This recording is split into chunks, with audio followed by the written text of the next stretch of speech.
গৌরী সীতানা প্রেমানন্দে আবার হরি হরি বল নিতাই গৌরী সীতানা প্রেমানন্দে একবার হরি হরি বল স্বামী নয়ন পথগামী ভব তুমি জগন্নাথ স্বামী নয়ন পথগামী ভব তুমি জগন্নাথ স্বামী নয়ন পথগামী ভব তুমি।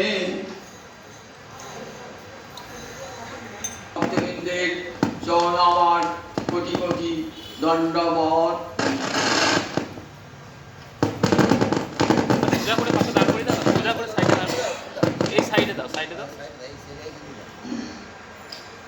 মহাপ্রভু পুরী ধামে যখন জগন্নাথ দর্শন করতেন তখন ভাবটি কেমন, রাধা ভাবে ভালো ছিল। গরুর স্তম্ভে গায়ে হাতটি দিয়ে নয়ন জলে ভাসতে ভাসতে কি বলতেন, ভুজে সভ্যে বেলু শিরসি শিখি পুচ্ছং কোটি তটে দুকুলং নেত্রান্তে সহচর কটাক্ষঞ্চ বিদধতি সদা শ্রীমদ বৃন্দাবন বসতি লীলা পরিচয় জগন্নাথ স্বামী নয়ন পথগামী ভব তুমি। জগন্নাথ দর্শন করতেন না, দর্শন করতেন সেই বৃন্দাবনের বসে শ্যাম সুন্দর স্মৃতিপুচ্ছ গুঞ্জা বিভূষণ গোপবেশ শ্রীভঙ্গিম মুরলী বদন। ইহা ছাড়ি কৃষ্ণ যদি হয় অন্যাকার গোপিকার ভাব না যায় নিকট তাহার। শ্যাম সুন্দর স্মৃতিপুচ্ছ গুঞ্জা বিভূষণ গোপবেশ ত্রিভঙ্গিম মুরলী। গোপীরা গোবিন্দের এই রূপটি ছাড়া আর কোন রূপ দর্শন করতেন না। ইহা ছাড়ি কৃষ্ণ যদি হয় অন্যাকার, যে চতুর্মূর্তি শঙ্খ চক্র গদাপদ গোপীর নারায়ণকে প্রণাম করবেন, জানবেন ভগবানকে প্রণাম করবেন, প্রিয়তম কান্ত বলে ভাববেন না। আর যখন হাতে মোহন মুরলী যমুনার তীরে জল আনতে গিয়েছেন, দেখে এলাম তারে শৈব দেখে এলাম তারে একই রঙে তুই রূপ নয়নে না ধরে মোহন মুরলী হাতে কদম্বে দেখিয়া শ্যামের রূপ হইলাম অচেতন। আবার বেঁধেছে বিনোদ চূড়া নভ গুঞ্জা দিয়া তার উপর ময়ূরের পাখা বামে হেলাইয়া কালিয়া বরণ কানি চন্দনেতে মাখা আমা হতে জাতি কুলার নাহি গেল রাখা। এইরূপ দর্শন করতেন গোপিকারা, দর্শন করতেন ঠিক কেমন শ্যাম সুন্দর স্মৃতিপুচ্ছ গুঞ্জাবে। মহাপ্রভু সেই রাধা ভাববে এসেছেন তো এই দর্শন করতেন। ভুজে সভ্য শোভন বাম হাতে, ভুজে সভ্যে বেনু বাম হাতে বেনুখানি ধরে আছে, শিরসি শিখি পুচ্ছং মাথায় ময়ূর পাখা, কটি তটে দুপুরং পিত বসন। ভুজে সভ্যে বেনু শিরসি শিখি পুচ্ছং কোটি তটে দুকুল নিত্যান্তি সহচর কটাক্ষঞ্চ। তরল নয়নে তেরছ চাহনি বিষম কুসুমান। চঞ্চল নয়নে বাঁকা নয়নে চেয়ে আছেন রাধারানীর দিকে রবিকার। এই উত্তর আমার মহাপুরুষ এই মূর্তি দর্শন করছেন। নেত্রান্তে সহচর কটাক্ষ, বাম কোণের চোখ দিয়ে বাঁকিয়ে তাকিয়ে আছেন গোপীগণের দিকে। নেত্রান্তে সহচর কটাক্ষঞ্চ বিরহতে সদা শ্রীমদে বৃন্দাবন বসতি লীলা পরিচয়। তুমি সবসময় বৃন্দাবনে রয়েছ, গোপীগণের সঙ্গে লীলায় তুমি সবসময় মত্ত। হে জগন্নাথ, পুরী ধামে তুমি জগন্নাথ বিদ্যমান। তোমার চরণে কোটি কোটি প্রণাম জানাই, তুমি আমার নয়নের সমক্ষে আবির্ভূত হও। তাই বৃন্দাবন তার কাঙ্ক্ষিত ভূমি, সেই বৃন্দাবন এসেছে আমার মহাপ্রভু দর্শন করেছেন। বৃন্দারণ্যে শপদ রমণং প্রাবিশপদে, কিন্তু শপদ রমণ তার চরণ ওই ব্রজের ধুলায় পড়তেই ভালোবাসে, আর কোথাও না। ব্রজ ছেড়ে কৃষ্ণ আর কোথাও জান নাই। কৃষ্ণকে বাহির নাহি করিও ব্রজ হইতে, আমার মহাপ্রভু বলেছিলেন রূপ গোস্বামী। রূপ গোস্বামী যখন নাটক লেখেন না, তখন যখন কৃষ্ণকে বাহির নাহি করিও ব্রজ হইতে, কৃষ্ণকে বুঝেছে বার করবেন। বৃন্দাবন পরিত্যজ্য পাদমেব ন গচ্ছামি, আমি বৃন্দাবন ছেড়ে কোথাও যাই না। মথুরায় গেলেন, ওটি কৃষ্ণ স্বরূপ নয়, ওটি বসুদেব নন্দন স্বরূপে ঐশ্বর্যময় মূর্তিতে। আর গোপবে শ্রীভগ্ন মূর্তি সব সেই বৃন্দাবনে সদা শ্রীমদ বৃন্দাবন বসতি পরিচয় দিয়েছেন মহাপুরুষের। বৃন্দাবন ধাম শপদ রমণম বৃন্দারণ্য, তার চরণ যেখানে পড়তে ভালোবাসে ওই বৃন্দাবনের ধুলিতে, ওই বৃন্দাবনের ধুলিতে গড়াগড়ি, বৃন্দাবনের ধুলিতে কত খেলা। ওই বৃন্দাবন তার পরম প্রিয় ধাম। তাই মহাপ্রভু সেই গৌরহরি, সেই কৃষ্ণই তো আমার গৌর এসেছেন। তাই কত অন্তর ইচ্ছা বৃন্দাবন যাব। মায়ের ইচ্ছায় রয়েছেন পুরী ধামে বটে, মন পড়ে রয়েছে বৃন্দাবনের জন্য, আকুল হয়ে রয়েছে। বৃন্দাবনে গিয়েছেন, বৃন্দাবন থেকে আর আসতে মন হয় না। অক্রুর তীর্থে স্নান করেছেন, ডুব দিয়েছেন, তো ডুবে গিয়েছেন মহাপ্রভু। বলভদ্র তুলছেন কাঁদতে কাঁদতে, এই যে আমার মহাপ্রভু যমুনা জল ডুবে গেল নাকি, ছুটে গিয়ে তুলেছেন মহাপ্রভুকে। কবিরাজ গোস্বামী পাল বলছেন, দেখো বৃন্দাবনে ডুবিলে কে রুখিতে পারে, বৃন্দাবনে ডুবিলে কে রাখিতে পারে। বৃন্দাবনে যদি আর কেউ ডুব দেয় না, তাকে আর কেউ ঘরে রাখতে পারে না। সেই অক্রুর ঘাটে, যেখানে অক্রুর, যেখানে গোবিন্দকে দর্শন করেছেন, সেটা অক্রুর তীর্থ। তো যখন কৃষ্ণ বলরামকে নিয়ে যাচ্ছেন না রথে করে, দাঁড় করিয়েছেন কোথায়, ওই অক্রুর ঘাটের সামনে দাঁড় করিয়েছেন। দাঁড় করে স্নান করতে নেমেছেন, দেখছেন সাক্ষাৎ কৃষ্ণ বলরাম জলের তলায়। আবার ডুব দিলেন, আমাদের শুধাই না, অনন্ত কোটি ব্রহ্মাণ্ড তার সেবা করছে, দেবতা অসুরা গন্ধর্ব সব সেবা করছে। উঠে দেখছেন জামকার তেমনি কৃষ্ণ বলরাম রয়েছেন, অবাক হয়ে গেছেন। এই সেই কৃষ্ণ বলরাম যাকে জড়তর দেখলাম, অনন্ত কোটি ব্রহ্মাণ্ড অধিপতি। দেখে অবাক হয়ে গেছেন অক্রুর। সেই নাম ওটার অক্রুর তীর্থ। যখন মথুরায় নিয়ে যাচ্ছেন, অক্রুর নিয়ে যাচ্ছেন, সেই অক্রুর তীর্থে মহাপ্রভু এসেছেন। ওই যে ব্রাহ্মণ, স্বর্ণীয় ব্রাহ্মণ, ওই অক্রুর তীর্থে রন্ধন করতেন, ভিক্ষা করে এনে সেখানে মহাপ্রভু ভোজন করতেন। সেখান থেকে এসেছেন কালীদহে, এসেছেন কালীদহে এসে মনে পড়ে গেছে কালী ও নাগের কথা মনে পড়ে গেছে। এইখানে আমার গোবিন্দ কত লীলা করেছিলেন, কালীকে কেমন করে কৃপা করেছিলেন। যে চরণ লক্ষ্যও পায় না, যদবাঞ্ছা শিরলনা চরত্তপ, যে গোবিন্দ আশুবিহারী গোবিন্দের চরণ বাঞ্ছা করে লক্ষ্মী দেবী বৈকুণ্ঠ পরিত্যাগ করে বৃন্দাবনে এসেছিলেন। ব্রহ্মাদি দেবগণ যে চরণের ছায়া মাত্র দর্শন করেন,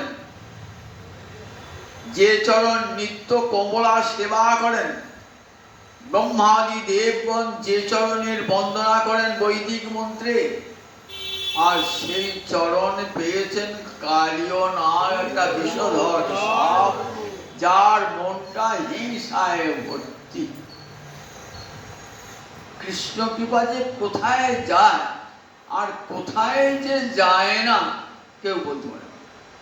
কৃষ্ণ কৃপা একজন ব্রাহ্মণ সারা জীবন ধরে বেদ পাঠ করছেন, সেখানে কৃষ্ণের কৃপা হলো না, এক মুচি জুতো সেলাই করছে, সেখানে গোবিন্দের কৃপা হয়ে গেল। কৃপা এমনই না, কৃপা শৈলিনী রমণীর মতন কৃপা, কখন যে কাকে কৃপা করবেন বলা যায় না, কখন যে কাকে কৃপা করে বলা যায় না।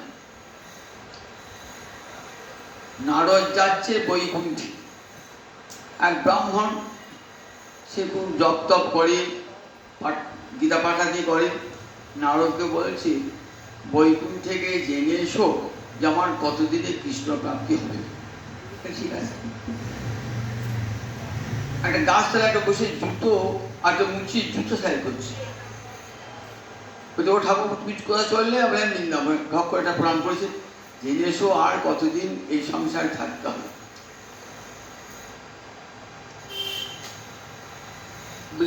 বৈকুণ্ঠে গেলেন, বৈকুণ্ঠে গিয়েছেন, বৈকুণ্ঠে গিয়ে বললেন, আস্তে আস্তে ব্রাহ্মণ বললে আমার আর কতদিনে কৃষ্ণ প্রাপ্তি হবে।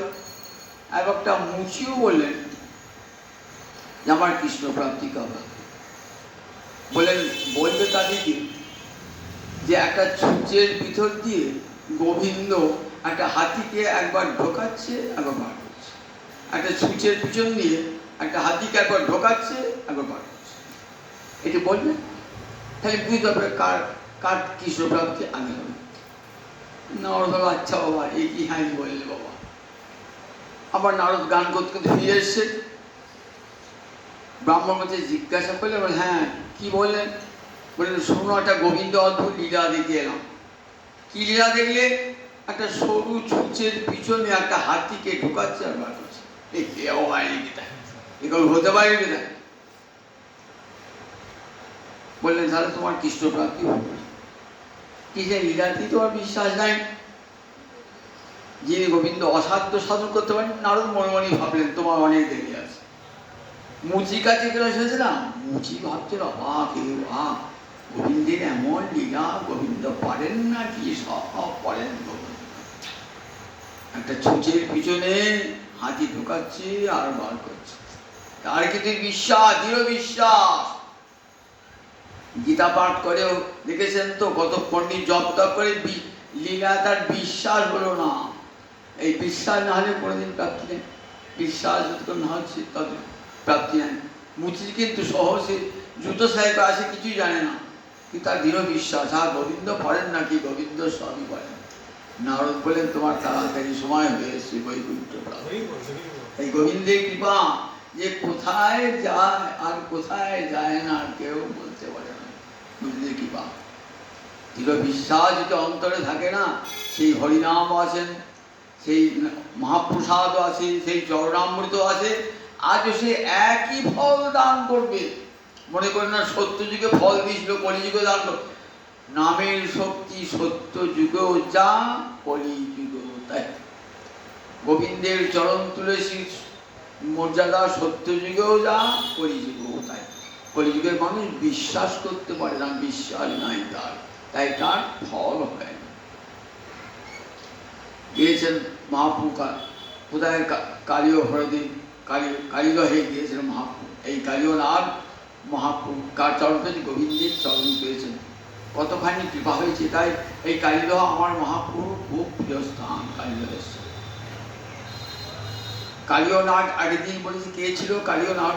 দেখুন এত দ্বার অন্তরে হিংসা, সে তো কিছুই নাই, বিষধর সাপ, মানুষ কিচ্ছু বলবে, মরণের পথে এগিয়ে যাওয়া ছাড়া তার আর কোনো ধর্ম নাই, একটা বিষে ভর্তি।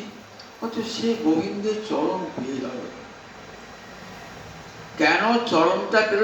মহৎসঙ্গ না হলে হয় না। তো চরণটা পেল কেন? কদ্রু, কশ্যপের পত্নী ছিলেন তো কদ্রু, কদ্রুর সব সর্প সন্তান, সব সর্প সন্তান মহর্ষি কশ্যপ। দক্ষ 11টি কন্যাকে বিয়ে করেছিলেন কশ্যপ। কশ্যপের বড় কন্যার নাম হচ্ছে কদ্রু। এই কদ্রুর গর্ভে সব সাপ জন্মায়। সর্বজ্যেষ্ঠ যে সাপটি তার নাম হল শেষ নাগ, অনন্ত নাগ, পরম হরিভক্ত নাগ প্রথম জন্মিয়েছে, যিনি মাথায় করে পৃথিবী ধারণ করেছেন। গোবিন্দ পূর্বরূপ ধারণ করে আধার হয়েছেন, আর সেটি মাথায় ধরেছেন এই বাসুকী নাগ। সেই বাসুকী নাগে কৃপা পেয়েছিলেন কালীয় নাগ। বড় উদ্ধত ছিল কালীয় নাগ, বড় উদ্ধত কালীয় নাগ। কদ্রুর সঙ্গে বিনতার ঝগড়া, সতীন তো ঝগড়া। উদ্দেশ্য বিনতাকে আমি আমার দাসী করে রাখবো, দাসী করে রাখবো। আমি বড় রানী, ওকে আমি দাসী করে রাখবো। কি করে করা যায়? ফন্দি ফিকির খুঁজছে কি করে করা যায়। দেখছেন একদিন বল তর্ক লাগালো, এই বল দেখি সূর্যের ঘোড়ার রং কি? বিনত জানে সূর্যের ঘোড়ার রং হলো সাদা। বলে সাদা? কালো রং। সূর্যের দেখ কি শর্ত বাজিয়ে রেখেছি, যারটা ঠিক হবে, যারটা ঠিক হবে তার কাছে অন্যজন দাসী হয়ে থাকবে।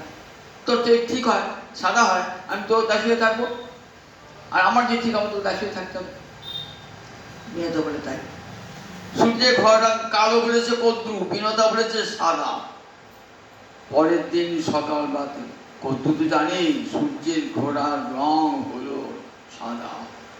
এই মাঝে সকালবেলা দেখে ফেলায় বিনতা, তাহলে আমাকে তো বিনতার কাছে দাসী হয়ে থাকতে হবে। সাপেদের বলেছে, দেখো বাবা, তোমাকে চাও মা তোমার বিমাতার কাছে দাসী হয়ে থাকুক? বলে মা কি করতে বলো? আমি বলেছি সূর্যের ঘোড়ার রং সাদা, কালো করে দেবো। বলে ও ঠিক আছে, আমরা সবকে ভাই মিলে এমন ভীষণ নিঃশ্বাস ত্যাগ করবো না, সূর্যের ঘোড়া কালো হয়ে যাবে। তাই করলো, কালো হয়ে গেছে। দেখ বিনতা, সূর্যের ঘোড়া তুই সাদা বলেছিস তো, ও সব দেখ কালো। বিনতা অবাক হয়ে দেখলো সূর্যের ঘোড়া সাদা, কালো তো কোনোদিন হয় না, আজ কালো হলো কি করে? বলে ঠিক আছে দিদি, আমার যখন কথা ঠিক হয় না, আমি তোমার দাসী হয়েই থাকবো। দাসী চাকরানি থাকে। বিনতার ছেলে গরু, বড় হরিভক্ত, বিষ্ণু বাহন। গরু বলছে মা, গরুর আর অরুণ, অরুণের পা ছিল না বলে রথের সারথি, সূর্যের সারথি। গরু বলছেন, দেখো আমার মাকে কতদিন দাসী বৃত্তি করাবে? কোনো সন্তান দেখছে তার মা দাসী বৃত্তি করুক। কি করলে আমার মাকে দাসী বৃত্তি থেকে মুক্তিদান করে বলো? বললে স্বর্গ থেকে যদি অমৃত এনে দিস তাহলে তোর মাকে ঠিক আছে, আমি স্বর্গ থেকে অমৃত দেবো। স্বর্গে গিয়ে দেবরাজ ইন্দ্রের সঙ্গে যুদ্ধ করে তাকে পরাজিত করে সেখানে এক ভাঁড় অমৃত নিয়ে এসে হয়। এনে বলছে এবার আমার মাকে ছেড়ে দাও। দেবতা একটা বর দিয়ে সঙ্গে সঙ্গে অমৃত দিয়েছে, সেই সঙ্গে একটা বর। কি বর চাও? নাগা ভবন্তু মে ভোক্সা, জগতের যত সাপ আছে সব সাপ আমার ভক্ষ হোক। তথা দেবতা বলে বরটা পেয়েছে। এবার অমৃত ভান্ড নামিয়ে দিয়েছে, এই নাও আমার মাকে ছেড়ে দাও, অমৃত ভান্ড নাও। কোনো সাপ কাছে আসছে না। কেন আসে? গরু খেয়ে দেবে তো, বর পেয়েছে তো, বর ফল দেবো, কেউ বা কাছে আসে, দূর থেকে বলছে নামিয়ে দাও, আমি যাচ্ছি। এই নাও থাকবে, এই নাও থাকবে, নামিয়ে দিয়ে অনেক দূরে, সাপগুলো অনেক দূরে চলে গিয়েছে। সেই সময়তে দেবরাজ ইন্দ্র করেছেন কি, ওই অমৃতের ভাণ্ডটা তুলে দিয়ে পাইয়েছে। সাপেরা এসে তো আর পেল না। কি করবে সাপেরা? তখন কুশের উপরে হাত থেকে মধ্যে এখন অমৃত পড়ে আসবে দেখি, কুশ চাটছে, চাটতে চাটতে জিভটা দুয়ারখানা হয়ে গেল। সাপের জিভা দুটো দেখবেন সাপের অপর নাম দ্বিজিহ্ব, দুটো জীব আছে বলে সাপকে দ্বিজিহ্ব বলে।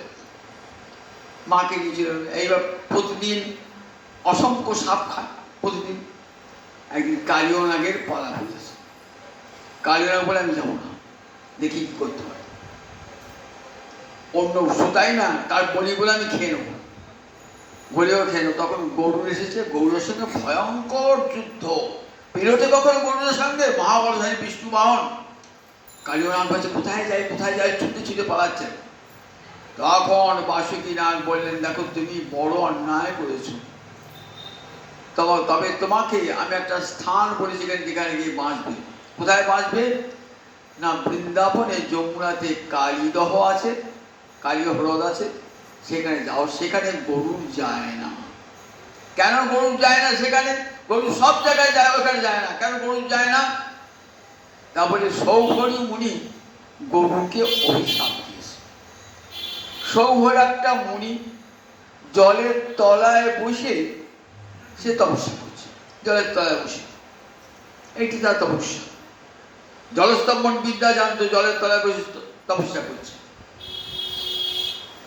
গরু কি পাশে মাছগুলো খেলা করতো, গরুর খাদ্য তো মাছ, গরুর প্রতি মাছ খাচ্ছে, মাছ খাবে না মাছ খাবে না নিষেধ করতো, বারবার নিষেধ করতো।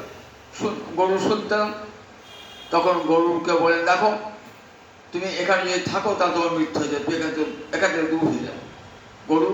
গরু সেখান থেকে চলে এলেন। গরু যে কৃষ্ণ ভক্তকে বৈষ্ণব অপরাধ করে গেল, তো সেই বৈষ্ণব অপরাধের ফলে কি হলো দেখুন, সব বলে দিছি।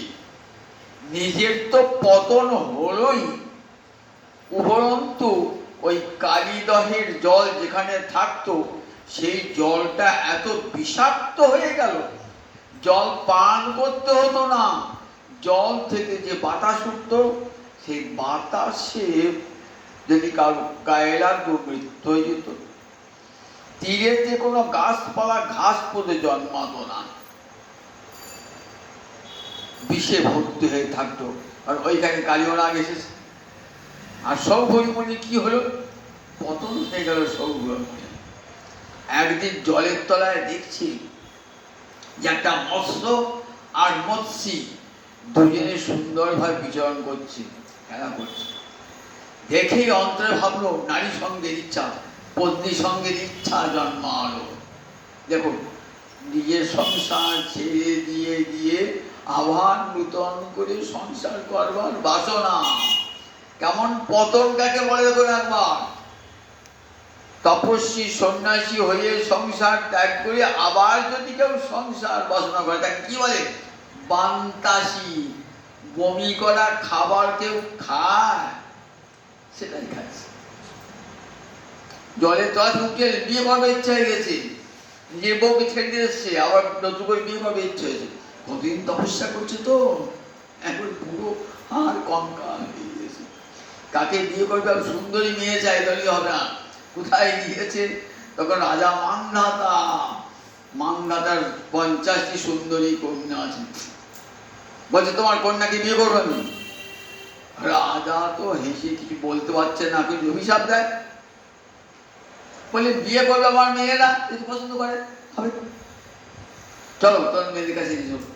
মেয়েদের কাছে নিয়ে গেলেন। মেয়েরা তো হেসে, এই বুড়োটা ঘাটের মোড়া হাড়গুলো বেরিয়ে যাচ্ছে, বিয়ে করতে আসে আমাদেরকে, স্পর্ধা কম নয় তো। আমি বুড়ো বলে আমাকে অপকার করছো, বলে দেবে দেখবে আমি যৌবলে নব যৌবন লাভ করতে পারি। যৌবলে সত্যি একবার যুবক হয়ে গেছে, একটু সুদর্শন যুবক হয়ে গেছে। তখন 50টা কন্যাই বলছি, ও বলে আমি বিয়ে করবো, 50টা কন্যাই বিয়ে করলেন। 50টা কন্যা বিয়ে করে বলে আমরা কিন্তু তোমার জলে তলায় থাকবো না, আমাদেরকে দেখো, আমার বাবার অট্টালিকা দেখেছো? বলে তোমার বাবা তো একটা অট্টালিকা বানিয়েছে, আমি তোমাদের 50 জনকে 50টা অট্টালিকা বানিয়ে দেবো।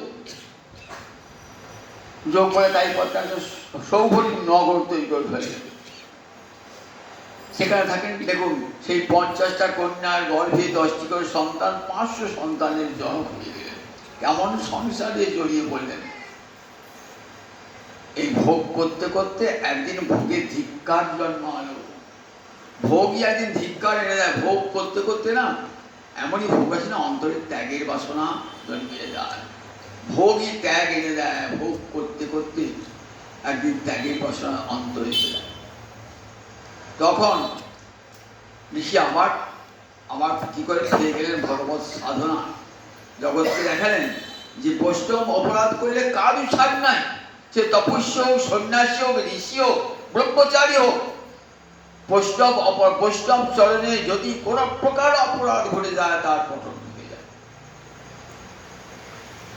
এবার কালিয়নাথ সেখানে আছেন, কালিয়নাথ গরুর নাই বলে কালিয়নাথ আছে, কালিয়নাথকে জল বিষাক্ত। কোনোদিন বলরাম ওই দিক দিয়ে কৃষ্ণকে যেতে পান করতেন, বলরাম ওই দিক জীবন, বলরাম সবসময় চুপে চুপে রাখতেন। মা বলেছিলেন গোচারণে নিয়ে যাবি, সবসময় কাছে কাছে রাখবি। বললেন মা তুমি চিন্তা করো না, তোমার গোপাল আমার কাছে কাছে থাকবে। বলেন গোপালের দণ্ডে দণ্ডে ক্ষুধা পায়, বলে দণ্ডে দণ্ডে আমি খাওয়াবো, দায়িত্ব নিচ্ছি তোমাকে, আর সন্ধ্যাবেলায় তোমার কোলে ফিরিয়ে দেবো। বলরামকে এরকম করে বলরামের হাতে জিম্মা দিয়ে গোপালকে ছেড়ে দেন। সেদিন আর বলরাম যায়নি, বলরাম তো কড়া শাসন। সব কিসের সঙ্গে যারা যায় না সখারা, তারা খুব ভয় করে বলরাম দাদাকে, খুব ভয় করে, শক্তিশালী দাদা খুব ভয় করে। সেদিন যাবে না, কেন বলরামের জন্মতিথি আছে। সখাদের তো খুব মজা, কৃষ্ণের খুব মজা, আর ছাড় পেয়ে গেছে। এইবার কোন জায়গা, যে জায়গাটা বারণ করেছিল ওই জায়গায় যান। ছেলেদের স্বভাব দেখবেন, যেখানে বলে যাই না মা বাবা, ও সেই কাজটায় যাবে করি, সেই কাজটায় যাবে আজকে, চল দাদার জায়গায় নিয়ে যা, ওই জায়গায় নিয়ে যাবো আজকে। যে যদি কোথায় এসেছেন গোচারণ করতে করতে, এই কালীদহের গোচারণ করতে করতে এসেছেন, তো খুব জল তৃষ্ণা পেয়েছে, গোবৎসগুলো জল খেতে নেমেছে, খুব বল করে জল খেতে নেমেছে। এই জল পান করেছে না, ওই সঙ্গে সঙ্গে গোপ বালকেরাও মরে পড়ে আছে, আবার যার গোবৎস তারাও মরে পড়ে আছে। গোবিন্দ জানতে আজ কালীকে রমণ করবো অনেক। তখন কি করলেন ভগবান, নিজের অমৃতময়ী দৃষ্টি দিয়ে সব সখাগণকে, গোবৎসগণকে জীবিত করে দিলেন। তারপর কি করলেন, যুদ্ধ করবেন বলে কাপড়টা ভালো করে বাঁধিয়েছেন, বাঁধিয়ে একটা গাছে উঠেছেন। ওখানে তো কোনো গাছ না, একটা গাছ আছে, একটা কদম গাছ আছে। কেন সে কদম গাছে বেঁচে আছে কেন না, ওইখানে যখন ওই অমৃত নিয়ে আসলো গরুর না, ওইখানে বিশ্রাম নিয়েছিল, এক ফোঁটা পড়ে গিয়েছিল অমৃত। তারপরে গাছটা বেঁচে আছে, সেই গাছটা বেঁচে আছে, ওই গাছটার উপর উঠলেন। গাছটার উপরে উঠে একবার ভালো করে ধরাচড়া বেঁধে জলে ঝাঁপ দিয়েছে। জলে ঝাঁপ দিয়ে একবারে ওইটুকুনি ছেলে গোটা জলকে একবারে উত্তাল করে তুলেছে। কালিয়নাথ ভাবছে আমার জলে এত ঢেউ কিসের আজকে, ওটার হ্রদ, ওটার থেকে বেরিয়েছে একটা হ্রদ, ওখানটা তেমন তরঙ্গ নাই, কিন্তু আজ দেখছেন জলে উত্তাল তরঙ্গে কি করে হলো, নদী হয়ে তরঙ্গ থাকতো। কিছু মধ্যে একটা ছেলে খেলা করছে, রাখাল বালক খেলা করছে আমার জলে, এত বড় স্পর্ধা ওই ছেলেটা, একবার চোখ লাল। কালিয়নাথের একটা ফণা নাই, কিন্তু 1000 ফণা, 1000 ফণা, ল্যাজখানা বিরাট ল্যাজ। কি করলেন, দাঁড়া তোকে দংশন করতে হবে না, তোকে ল্যাজে করে এমন করে ধরবো চাপটিয়ে দেখে তুমি নড়িস কেমন দেখে। একবার ল্যাজে করে এমন করে ঝরিয়েছে না কৃষ্ণকে, কৃষ্ণ নিশ্চেষ্ট হয়ে আছে। সখারা কাঁদছে, দিকে গোবৎসরা হাম্বা হাম্বা রব করছে, এদিকে বৃন্দাবনে উৎপাত শুরু হয়েছে। কিরকম দুর্ঘটনা ঘটলে কি হয় দেখবেন, দেখবেন ও পশু পাখিগুলো কেমন রব করে, ভয়ঙ্কর রব করে। তারপরে হঠাৎ উল্কাপাত হচ্ছে, ভূমিকম্প হচ্ছে, এসব দুর্লক্ষণ দেখা দিচ্ছে। কেন হলো, কেন হলো? মা যশোদা রোহিণী ফিরে আসে, কেন আজকে এরকম হলো? বৃন্দাবনে এমন দুর্লক্ষণ কেন? দুর্নিমিত দেখা যাচ্ছে কেন? দুর্লক্ষণ দেখা যাচ্ছে কেন? তখন কৃষ্ণের কোন বিপদ হয় তো, কৃষ্ণের কোন অমঙ্গল হয় নাই তো মনে মনে ভাবছেন। মা যশোদা, রোহিণী মা সব ছুটতে ছুটতে বেরিয়ে আসে। কোন পথ দিয়ে গেল কৃষ্ণ? কোন পথ দিয়ে গেল কৃষ্ণ? কি করে দেখবে? ওই গো বাছুরের গোবৎস করে চরণের ছাপ আর কৃষ্ণের চরণের ছাপ দেখে দিয়ে উঠছে। বলরাম বলে বিপদ পড়ত, বলরাম পিছিয়ে পিছিয়ে ছুটছে। সব ব্রজবাসী আর ছুট ছুটতে আসছে, নিশ্চয়ই কৃষ্ণের কোনো অমঙ্গল হয়েছে, কৃষ্ণের কোনো অমঙ্গল হয়েছে। এসে দেখছেন কালিয়র নাগ জড়িয়ে ধরেছে কৃষ্ণকে, কৃষ্ণ যেন নিঃশেষ হয়ে আছে।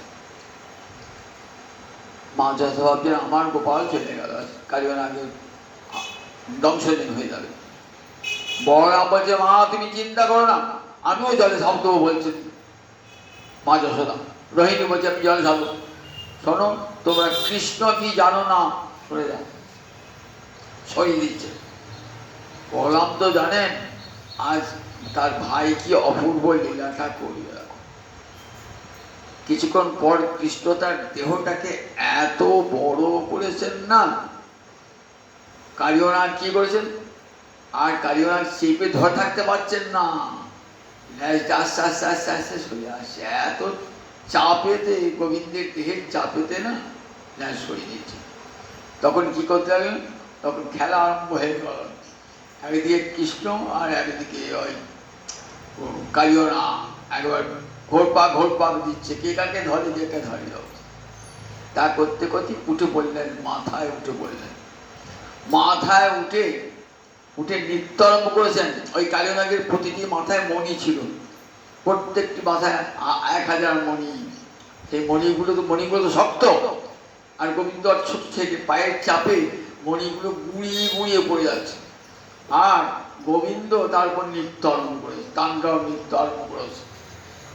তখন কালিও ভাবছে এইটুকু ছেলের এত শক্তি, মনে হচ্ছে অনন্ত কোটি ব্রহ্মাণ্ডের ভার আমার মাথায় রয়েছে। অনন্ত কোটি এক একটি যাচ্ছে, এক একটি ফনাটা ধ্বংস হয়ে যাচ্ছে, আবার একটা ফনা ধ্বংস হয়ে যাচ্ছে, আবার একটা ফনা ধ্বংস হয়ে যাচ্ছে। এমনি করে 1000 ফনা। গোবিন্দের কি অপূর্ব নৃত্য! কারা দেখছে বলুন দেখি? ব্রজগোপীরা দেখছেন। এইখান থেকে পূর্বরাগের সূচনা। কিন্তু গোপীরা এসে ওই কদম্ব বৃক্ষের আড়াল থেকে গোবিন্দের নৃত্য দর্শন করছেন। এই দিনই গোপীদের পূর্বরাগের সঞ্চার হয়েছিল, গোবিন্দের মোহন নৃত্য দর্শন করে নৃত্য করছেন। তো আর কালিয়নাগের মুখ দিয়ে রক্ত বার হচ্ছে। কালিয়নাগ মনে মনে ভাবছেন আমার মাথায় কে এত বড় ভার, ওইটুকু ছেলে এত বড় ভার মাথার উপরে মনে মনে ভাবছেন কে আমার দেখুন কালিয়ের অন্তরে এবার অন্য হব না। কালীকে কৃপা করছেন তো, যে কৃপা হয়ে শক্তি হয়েছে না, কালিয়ের অন্তর থেকে আরে অহংকার দর্প সব কালিয়র আগে স্ত্রীর এসে দাঁড়িয়েছে, এসে দাঁড়িয়ে বলছি হে গোবিন্দ তোমার কি করুণা, আমার স্বামী তার মুখটা শুধু বিষে ভরা, আর সেই স্বামীকে তুমি কৃপা করলে প্রভু। প্রভু আমরা বহুদিন ধরে প্রার্থনা করেছি, তোমার কাছে ডাক বিফল হয় না, তুমি অন্তর্যামী, অন্তরে ডাক শুনেছ। আমরা তো তোমার ভক্ত, আমরা চেয়েছি আমার স্বামী তোমার ভক্ত হোক, কিন্তু আমার স্বামী বড় দুর্ধর্ষ, কিছুতেই স্বামীকে তোমার ভক্ত করতে পারি না। কিন্তু অন্তরে ডাক তুমি শুনেছ, আজ আমাদের অন্তরে ডাক শুনি তুমি কৃপা করেছো, যে চরণ লক্ষ্যও পায় না সেই চরণ তুমি দিয়েছ আমার স্বামী, আমাদের স্বামী। এত বড় তোমার কৃপা প্রভু, জগতে এত বড় কৃপা প্রভু। যখন কৃপা করেছো তার অন্তরে অহংকার দূর করে অন্তরে কৃষ্ণ ভক্তির সঞ্চার কর, তোমার চরণে ভক্তির সঞ্চার কর। একটু প্রার্থনা রইল। কালিয়ার অন্তরে এসেছে, কালিয়া তখন অন্তরে কৃষ্ণ ভক্তি এসেছে। বললেন দেখো কালিও, তখন বলছেন কোথায় যাবো? বললেন যাও তুমি রমণক দ্বীপে ফিরে যাও, সেখানে যে গরুর আছে আমাকে খেয়ে ফেলবে। বললেন না, গরুর আর তোমাকে কোনোদিনই স্পর্শ করবে না। কেন? তোমার মাথায় আমার চরণ আছে। যেখানে আমার মাথায় আমার চরণ চিত্র থাকবে, আমার ভক্তের পদধূলি থাকবে, তার কখনো কোনো বিপদ আসবে না। চলে যাও।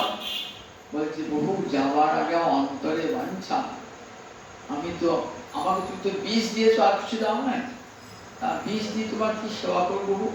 বিষ দিয়ে তোমার অঙ্গে দংশন করছি প্রভু, এবার কৃপা করে আমি তোমার চরণ সেবা করতে চাই। আমার অন্তরে বাঞ্ছা, শেষ বাঞ্ছা, তোমার চরণ সেবা করে আমি চলে যাবো রমনাম দিদি। দেখছেন কোথা থেকে ফুল তুলসী ভাসতে ভাসতে চলে এলো।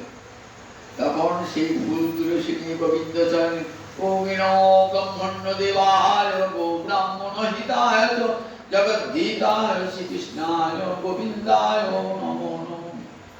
হে কৃষ্ণ করুণা সিন্ধু দীনবন্ধু জগৎপতে গোপেশ গোপিকাকান্ত রাধাকান্ত নমস্তুতে। তুলসী পত্র দিলেন, তুলসী পত্র গোবিন্দ তুষ্ট হলেন, যাও তোমার মনের সমস্ত অহংকার দূরীভূত হয়ে যাবে, কালীয়নাথ কৃপাটা দেবেন। এই কালীয়নাথ পূর্বজন্মে ছিলেন এক রাজা। এই রাজার শুল রোগ হয়েছিল, কিছুতেই রোগটার সারে না। শুল মানে অম্লশুল, একটা রোগ যাকে আমরা গ্যাস অম্বল বলি না, একটা কবিরাজের ভাষায় হতো অম্লশুল, মুখে লাগে যন্ত্রণা হয় অম্লশুল, কোনো মতেই আর সারে না। তখন রাজার মন্ত্রী বললে, রাজা কাজ করুন, আমি যদি কুলিঙ্গ পাখির মেদ ভক্ষণ করতে পারেন তাহলে রোগটা আপনার সেরে যাবে। তা কুলিঙ্গ পাখির মেদ পাখি, আপনার রাজ্যে একটা বট গাছে যে অনেকগুলি কুলিঙ্গ পাখি বসে। রাজা এলেন, কিন্তু কুলিঙ্গ পাখি ধরতে পারছেন না। আমি যে কুলিঙ্গ পাখি ধরতেই তো পারছি না, তাহলে এক কাজ করে বৈষ্ণবের পোশাক ধারণ করুন, বেশ ধারণ করুন, তাহলে পাখিগুলো বিশ্বাস করে আপনার কাছে আসবে, আর আমি সেই পাখি মেদ ভক্ষণ করব। বৈষ্ণবের বেশ ধারণ করেছে, পাখিগুলো আসছে, কিন্তু বৈষ্ণবের বেশ ধারণ করেছে তো, আর পাখিগুলোকে মারতে ইচ্ছে হচ্ছে। সামান্য আমার রোগের জন্য পাখিগুলোকে বিনাশ করবো? পাখিগুলো বিনাশ করতে পারে না। তখন একটা দৈব বাণী হলো, শোনো রাজা, তোমার রোগ সেরে যাবে। ওই বট গাছের ভিতরে কোটরে এক মহাত্মা রয়েছেন, সেই মহাত্মার চরণধৌত জল যদি পান করতে পারে। এই সময় হে মহাত্মা চরণখানি দেখান। তখন কি করেছেন, দক্ষিণ চরণখানি বার করেছেন, দেখছেন পুষ্ঠে ভরা জল নিয়ে এসেছেন, কিন্তু দিদি বলছেন বাম মাটি দেখা, ডান চরণটি উঠে পুষ্ঠে ভরা।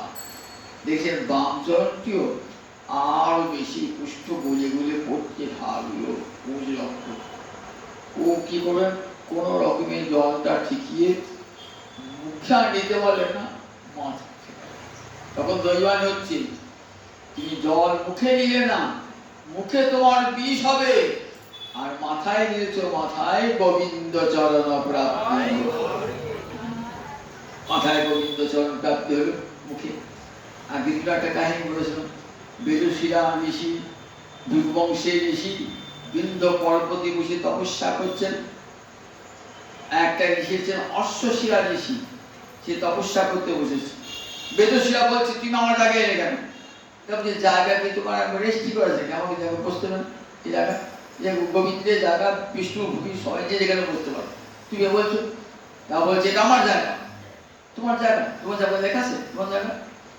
তো তুমি কাকে দেখো, তুমি সর্পের মতো হিংসা তোমার অন্তরে, তবে সর্প হবো।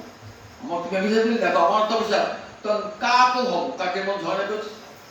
এমন সময় গোবিন্দ বিশ্ববিশাল ব্যর্থ হবে না, বলেন ঠিক আছে, তুমি সর্প হলো আমার চরণ পাবে, আর তুমি কাক হলো আমার কৃপা পাবে। সেই সর্প হইলেন কালীয়নাথ, গোবিন্দের কৃপা লাভ হল। আবার কাক হলো ভূষণ্ডিকা, রামচন্দ্রের কৃপা লাভ করেছেন চন্ডাল পাখিতে। দেখুন এমনি করে কালী, সেই কালীদহে এসেছে আমার মহাপ্রভু, এসেছেন কালীদহের স্মৃতি মনে করি যে এইখানে গোবিন্দের কত করুণা। কালীদহেতে যে কালীয় নামকে আমার মহাপ্রভু গোবিন্দ কৃপা করেছিলেন, যার তাকে যে কেউ কোন কৃপা, তার নরকবাস হওয়া হয়েছিল, সেই নরক হয় না, গোবিন্দময় এত করুণাময়, সেই কালীনাথকে নিজ চরণ ব্রহ্মাদি বন্দে চরণ তারা মাথা দিয়েছে। তাই কৃষ্ণ কৃপা সৈদিনী কোথায় যে কার কৃপা হয় বলা যায় না। বলে জগতের জীবন যত পাপ থাকুক, যত অপরাধ থাকুক, জানবে গোবিন্দ করুণাময়, এই কৃষ্ণ করুণা সিন্ধু বলে একবার কারণ নয়ন জলে দেখবেন গোবিন্দ আমার করুণা করছেন। জয় নিতাই।